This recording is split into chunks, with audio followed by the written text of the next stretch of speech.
जय Shri Radhe. Last student संस्कृति तिवारी का प्रश्न आया है कि क्या उपनिषदों से कुछ श्लोकों को अगर जोड़ा जाए तो एक आध्यात्मिक कथा तैयार हो सकती है। ज़रूर हो सकती है। हमारे केनोपनिषद, ईशावास्योपनिषद और कठोपनिषद में मनुष्य जीवन की दुर्लभता के बारे में बताया गया है। प्रष्टोपनिषद और तैत्तिरीयोपनिषद में उस मार्ग के बारे में बताया गया है जिस पर चल के मोक्ष की प्राप्ति होती है। और श्वेताश्वरोपनिषद में ये बताया गया है, ऐतिह्योपनिषद में ये बताया गया है कि किस तरह से भगवान हमारी आत्मा में बसते हैं और किस तरह से उन्हें प्राप्त किया जा सकता है। तो आज इसी पे चर्चा करेंगे। पहले 3 उपनिषद मनुष्य जीवन की दुर्लभता को दर्शाते हैं। केनोपनिषद कहता है कि मनुष्य जीवन बड़ा ही दुर्लभ है। जो मनुष्य ऐसे दुर्लभ जीवन को प्राप्त करने के पश्चात भी ईश्वर को प्राप्त करने का प्रयत्न नहीं करता, वो बड़ी भूल करता है। इसलिए श्रुति श्रीमति कहती है जब तक यह दुर्लभ शरीर है ईश्वर को प्राप्त कर लिया जाए। इसी में मनुष्य जीवन की सार्थकता है। एक बार यह अवसर हाथ से निकल गया तो फिर दोबारा मनुष्य जीवन कब मिलेगा कुछ कहा नहीं जा सकता। अंत समय में रो रो कर पछताना पड़ेगा कि मैंने मनुष्य जीवन को व्यर्थ गवा दिया। क्योंकि मनुष्य योनि के अतिरिक्त जितनी भी पशु पक्षी कीट पतंगों की योनियाँ हैं उसमें मोक्ष की प्राप्ति, ज्ञान की प्राप्ति नहीं होती। बुद्धिमान मनुष्य इस बात को समझ लेता है और मोक्ष मार्ग में लगकर अपने आप को जन्म मृत्यु के बंधन से मुक्त कर लेता है। यही बात ईशावास्योपनिषद में भी कही गई है कि मनुष्य जीवन बड़ा ही श्रेष्ठ है, बड़ा ही दुर्लभ है और परमेश्वर की बड़ी कृपा से संसार सागर को पार करने के लिए मिला है। ऐसा श्रेष्ठ जीवन पाकर भी जो उसे भगवान की पूजा में समर्पित नहीं करता, कामनाओं को ही जीवन का परम ध्येय समझकर विषय वासनाओं में उलझा रहता है, ऐसा मनुष्य अपनी आत्मा की हत्या करता है। ऐसा मनुष्य अपने जीवन का पतन ही नहीं कर रहा, उसे व्यर्थ गंवार रहा है, बार बार के आवागमन रूपी बंधनों में फंसा रहा है। इस संसार में कोई कितने भी बड़े नाम वाला, यश वैभव वाला, बड़े से बड़े महलों में रहने वाला, ऊंचे से ऊंचे पद पर बैठा व्यक्ति हो, अपने कर्मों के फलस्वरूप मृत्यु के पश्चात उसे अनेक शोक संतापपूर्ण आसुरी योनियों में जन्म लेकर भटकना पड़ता है और दुख उठाने पड़ते हैं। और यही बात कठोपनिषद में दूसरी तरीके से कही गई है।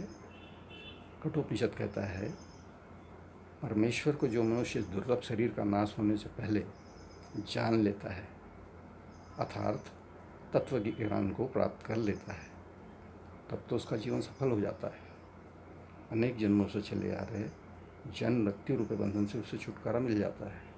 नहीं तो अनेक कल्पों तक विभिन्न योनियों में और लोकों में शरीर धारण करने के लिए बाध्य होना पड़ता है।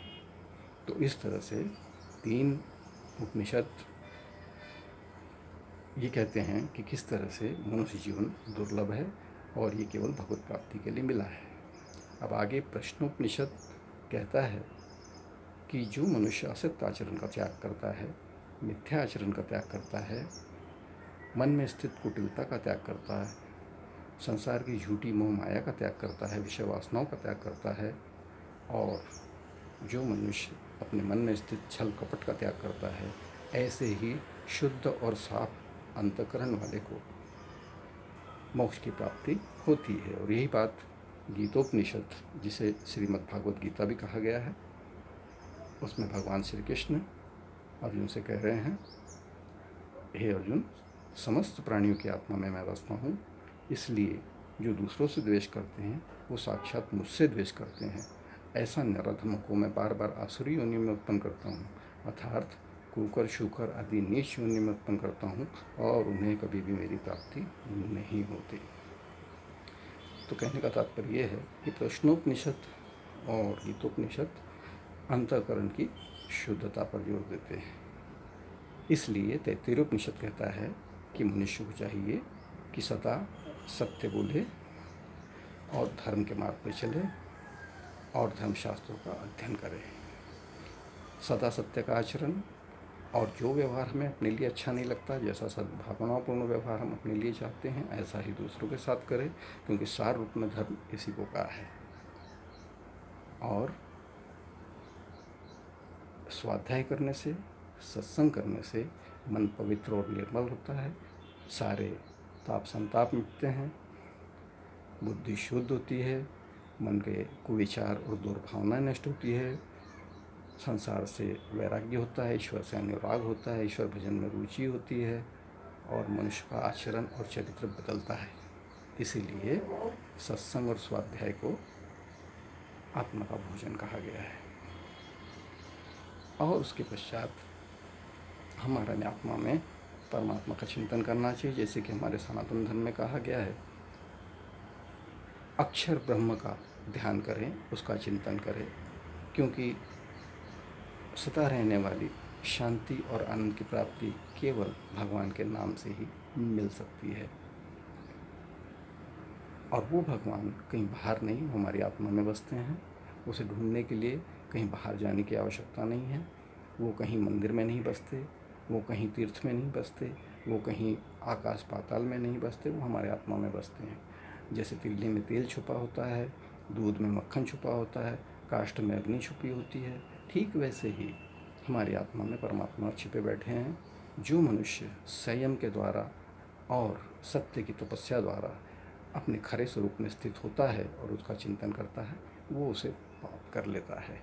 और ऐसा मनुष्य संसार से ऊंचा उड़ जाता है, अर्थात जन्म मृत्यु के बंधन से छूट जाता है। ये बात ऐतरेय उपनिषद में आई है। लेकिन जो मनुष्य इन सब बातों पर विश्वास नहीं करते, सनातन पर विश्वास नहीं करते, उनके विषय में अंत में मुंडकोपनिषद कहता है कि जैसे अंधे को राह दिखाने वाला अगर अंधा ही मिल जाए तो वो दोनों अंधे अपने स्थान पर नहीं पहुंच पाते हैं, बीच में ही ठोकर खाते गिरते पड़ते रहते हैं।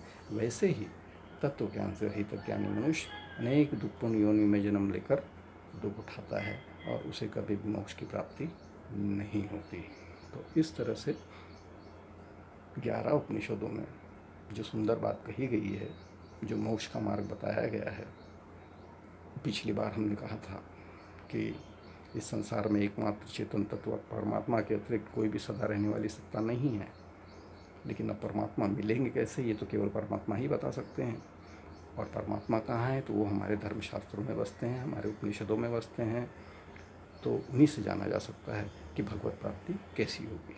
तो इस तरह से आज संस्कृति के प्रश्न पर इस तरह से 11 उपनिषदों को जोड़कर ये एक जो छोटा सा अध्यात्म का स्वरूप बनाया गया है, वो हमें दर्शाता है कि किस तरह से धर्मशास्त्रों में मुक्ति का मार्ग बताया गया है।